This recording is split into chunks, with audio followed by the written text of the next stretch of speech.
తమరు ఏమీ చేయకుండా ఏదో చేశానని మాట్లాడతాం. అలాగే పేరు నాని గారు ఇవి కాకుండా తమరిని కొన్ని క్వశ్చన్లు అడిగారు. ఏంటి, మీకు కమిషన్లు ఎక్కడెక్కడి నుంచి వస్తున్నాయి, అలాగే మన మెగా సంస్థ వాళ్ళతో ఈ బీచ్ ఫెస్టివల్ నెపంతో జనాలందరినీ అటు తరలిచ్చి మార్కెట్లో మన బిల్డింగ్కి స్లాబ్ వేయించుకోవటం వాస్తవమా కాదా అని అడిగారు. దాని గురించి ఎక్కడ మాట్లాడలేదు. మరి ఎందుకు మాట్లాడలేదు సార్? లేదంటే మెగా వాళ్ళు కట్టలేదు, మెగా వాళ్ళతో కూర్చోబెట్టి వీళ్ళు మాకేం ఇవ్వలేదని చెప్పొచ్చు కదా సార్. చెప్పలేదు కదా తమరు. మరి అది ప్రూవ్ చేసుకోవాలి కదా. అయ్యేం మాట్లాడేది లేదు, ఏదో ఒకటి అనేయాలి.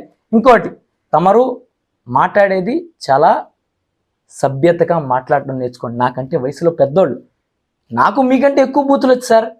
కానీ మనం నాయకుడి స్థానంలో ఉంటున్నాం. జనాలకు ఒక ఎగ్జాంపుల్ అయ్యే దిశగా మనం మాట్లాడాలి.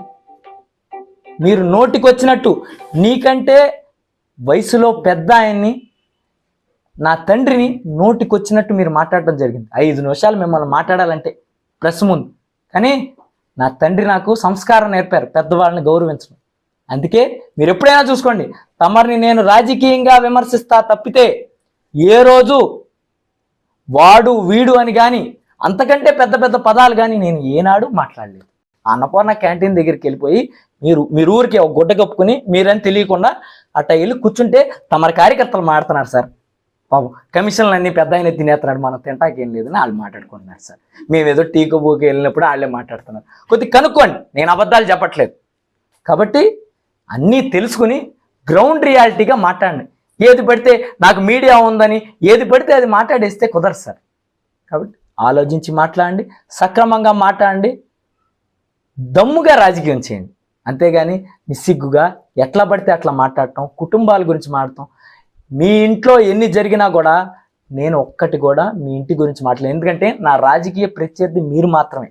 మీ ఇంట్లో మీ భార్య గారు కాదు, మీ అబ్బాయి గారు కాదు, మీ ఇంట్లో ఎవరు కాదు. నా రాజకీయ ప్రత్యర్థి మీరు. మీ గురించి నేను మాట్లాడదలుచుకుంటే మీరు రాజకీయంలో చేసే తప్పుల గురించి, మీరు రాజకీయంలో చేసే అన్యాయాల గురించి నేను మాట్లాడాలి. అంతే తప్పితే ఇళ్ళ జోలికి, ఇంట్లో వాళ్ళని ఇబ్బంది పెడతానికి నేను వెళ్ళకూడదు. చేస్తే అది దమ్మైన రాజకీయం అనిపించుకోదని మీకు తెలియజేస్తున్నాను.